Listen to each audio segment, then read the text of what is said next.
ఆదివాసీల అస్తిత్వ పతాక మేడారం జాతరను ఎన్నిసార్లు చూసినా అక్కడి ఆదివాసీ సంప్రదాయాలతో ఎన్నిసార్లు సహానుభూతి చెందినా తనివి తీరదు. ప్రతిసారి ఏదో ఒక విభిన్నత అనుభవంలోకి వచ్చి భావోద్వేగాన్ని కలిగిస్తుంది. తెలంగాణ నేల స్వభావానికి, సాంస్కృతిక వైభవ పరంపరకు మేడారం నిలువెత్తు ప్రతీకగా కనిపిస్తుంది. మూలవాసుల అస్తిత్వానికి పతాక చిహ్నమై, ప్రకృతితో పెనవేసుకున్న వారి ఆచార వ్యవహారాలకు సంకేతమై శరీరాన్ని రోమాంచితం చేస్తుంది. మేడారం జాతర 2 ఏళ్లకోసారి జరిగే పండుగ మాత్రమే కాదు, అది ఒక జీవన విధానం, ప్రకృతిలోకి ప్రయాణం చేసి పొందే తాత్యాత్మ్యత. అక్కడేదో మహత్తు ఉంది. అందుకే కోన కోటి మందితో పోటెత్తుతోంది. మేడారంలో కొలువైన సమ్మక్క సారలమ్మలకు సంబంధించి జనశ్రతుల్లో అనేక గాథలు ప్రచారంలో ఉన్నాయి. వాళ్లు కోయ పాలకులని, కాకతీయులకు సామంతులని, కప్పం కట్టలేక ప్రజల కోసం వారిని ఎదిరించి యుద్ధంలో ప్రాణాలు త్యజించిన వీరులని కథనాలు ప్రచారంలో ఉన్నాయి. మరోవైపు వాళ్లు పుట్టుదేవతలని, చల్లని తల్లులని, కోరిన కోర్కెలు తీర్చే దైవాలని ఆదివాసీలు కథలు కథలుగా చెప్పుకుంటారు. తమ ఇలవేల్పులుగా కొలుస్తారు. ఇప్పటికే ప్రాచుర్యంలో ఉన్న కథనాలకు తోడుగా కాలక్రమంలో అనేక కొత్త కథనాలు, వ్యాఖ్యానాలు పుట్టుకు వస్తున్నాయి. సమ్మక్క సారలమ్మల పరివారంలోని బంధాలు కొత్త రూపును సంతరించుకుంటున్నాయి. అయితే ఎన్ని ప్రచారాలు, భిన్న కథనాలు ఉన్నా సమ్మక్క సారలమ్మలు భక్తకోటి గుండెల్లో దైవాలుగా వెలుగొందుతున్నారు. కోరిన కోర్కెల్ని తీర్చే మహిమాన్విత శక్తులుగా, వీరత్వానికి ప్రతీకలుగా విరాజిల్లుతున్నారు. పోరాటాలకు, ఉద్యమాలకు స్ఫూర్తి ప్రదాతులుగా నిలుస్తున్నారు. అటవీ కుగ్రామమైన మేడారం మొన్నటి వరకు కనీసం గ్రామ పంచాయతీ కూడా కాదు. ఊరట్టం అనే పంచాయతీలో ఆవాస గ్రామం. పట్టుమని 1000 మంది జనాభా కూడా లేని ఓ మారుమూల పల్లె. కాని అక్కడ కొలువైన వనదేవతల మూలంగా ఆ పల్లె 2 ఏళ్లకోసారి కోటి మందిని తన పాదక్రాంతం చేసుకుంటుంది. సమస్త పాలన యంత్రాంగాన్ని తన వద్దకు రప్పించుకుంటుంది. కోట్ల రూపాయల సర్కార్ నిధులను తన పేరిట జరిగే జాతరకు ఖర్చు చేయిస్తుంది. నిజానికి మారుమూలన ఉన్న ఓ వనారణ్యం 2 ఏళ్లకోసారి జనారణ్యమై బాసిల్లడానికి జాతరలోని విభిన్నతే కారణం. 4 రోజుల పాటు ఈ జాతర స్వచ్ఛమైన ప్రకృతి ఒడిలో సాగుతుంది. ఆదివాసీల అరుదైన పూజా విధానాలతో, తీరొక్క మొక్కులతో అబ్బురపరుస్తుంది.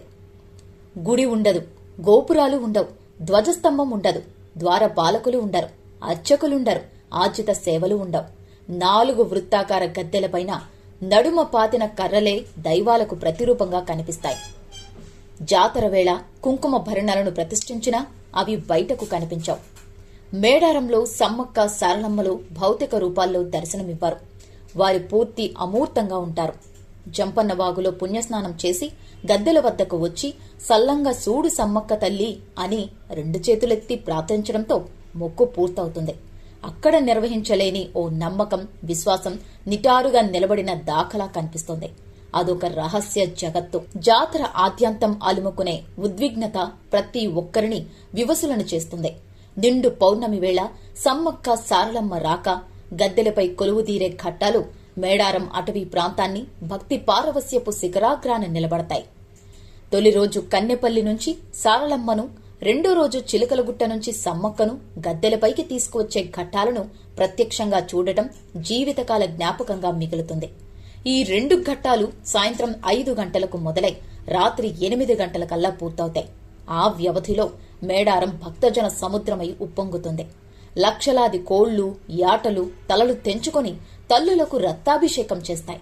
శివసత్తులు శివలూగుతూ అపర వనదేవతలై వీరంగమాడుతారు. తల్లులను తరలించే ఆదివాసీ వడ్డెలను తాకడం కోసం దారి పొడవునా జనం పోటెత్తుతారు.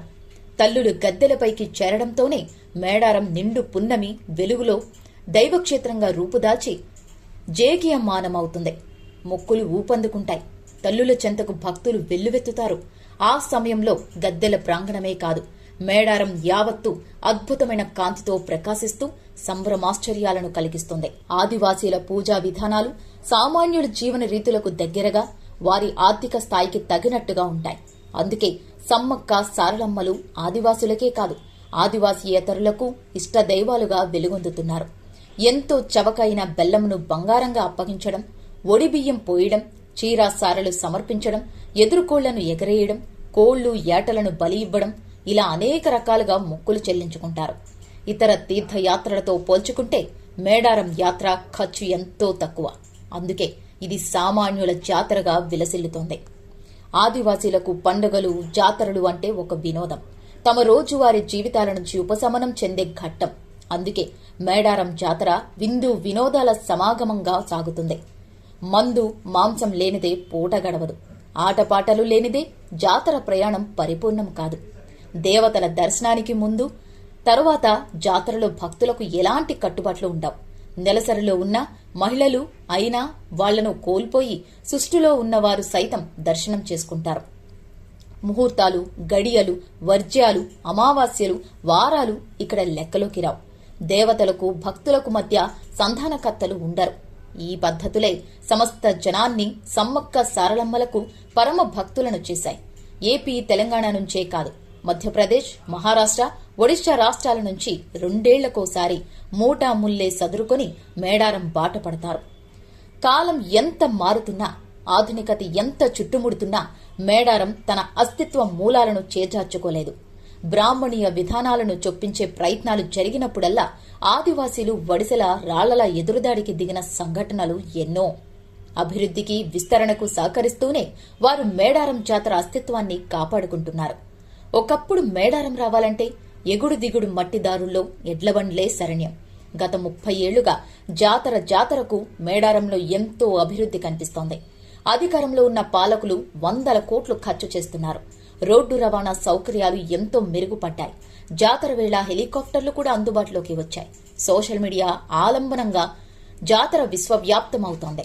ఈసారి జాతరకు మేడారం కొత్త రూపును సంతరించుకోవడం విశేషంగా చెప్పుకోవాలి.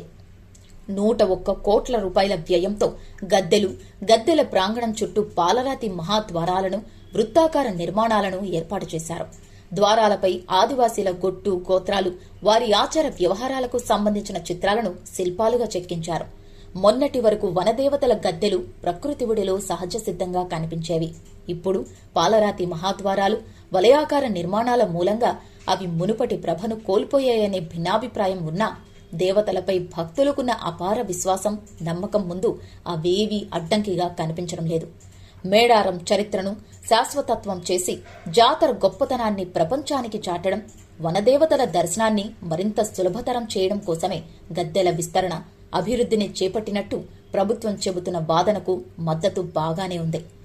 అటు ఉమ్మడి రాష్ట్రం, ఇటు తెలంగాణ రాష్ట్రంలో హైదరాబాద్ వెలుపల రాష్ట్ర కేబినెట్ సమావేశాలు జరిగిన దాఖలాలు ఇప్పటి వరకు లేవు. కానీ మేడారంలో చేపట్టిన అభివృద్ధి పనులకు గుర్తుగా మొట్టమొదటిసారిగా వనదేవతల చెంతన కేబినెట్ సమావేశం నిర్వహించి ప్రభుత్వం చరిత్ర సృష్టించింది. మేడారం పాలితులనే కాదు, పాలకులను కూడా కదిలించగల అపూర్వ క్షేత్రం. అందుకే భక్తకోటి సేవలో తరించేందుకు ప్రభుత్వ యంత్రాంగమంతా మేడారంలో మకాం వేస్తుంది. 4 రోజుల పాటు మారుమూల అడవిపల్లె మహానగరమై ప్రకాశిస్తుంది. నేటి నుంచి మేడారం సమ్మక్క సారలమ్మ జాతర.